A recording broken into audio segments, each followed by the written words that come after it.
CBI special court के सामने 2G case में अनिल अंबानी जी की गवाही थी। वो बिल्कुल टाइम से आए और गवाही करीब पूरा दिन चली और लंच के पहले भी चली और लंच के बाद भी चली। उन्होंने अपने सारे सवालों के जवाब दिए।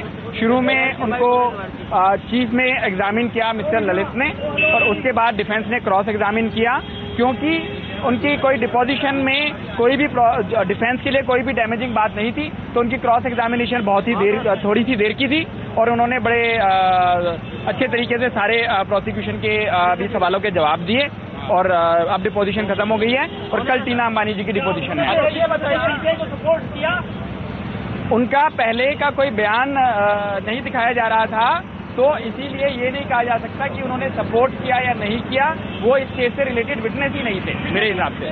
उन्होंने दिसंबर 2011 में 161 का स्टेटमेंट दिया था, उसमें वो बहुत चीजों से मुकर गए, तो क्या कोर्ट ने उनको वो होस्टाइल हो गए? नहीं, उनका मैं इसे टेक्निकली होस्टाइल होना तो नहीं कहूंगा। उनको प्रोसिक्यूशन ने क्रॉस एग्जामिन जरूर किया है और उन्होंने ये कहा है कि उन्होंने जो सीबीआई की काफी देर इंटेरोगेशन चली थी, मगर उन्होंने अपनी स्टेटमेंट के बारे में जो सीबीआई ने स्टेटमेंट रिकॉर्ड करी थी उसके बारे में ये कहा है कि ये स्टेटमेंट मुझे ध्यान नहीं है कि मेरी है कि नहीं है। तो मैच नहीं किया आज का उनका बयान जो है उस स्टेटमेंट से। सीबीआई ने उस स्टेटमेंट के हिसाब से उनसे सवाल ही नहीं पूछे थे। सीबीआई बिल्कुल ही निराले कुछ अलग कंपनियों के बारे में सवाल पूछ रही थी जिनसे ना कोई केस का लेना देना था और वो सारे कॉन्स्पिरेसी पीरियड से पहले के सवाल थे। पीपी ने क्रॉस किया तो ये क्या क्यों जरूरत पड़ी?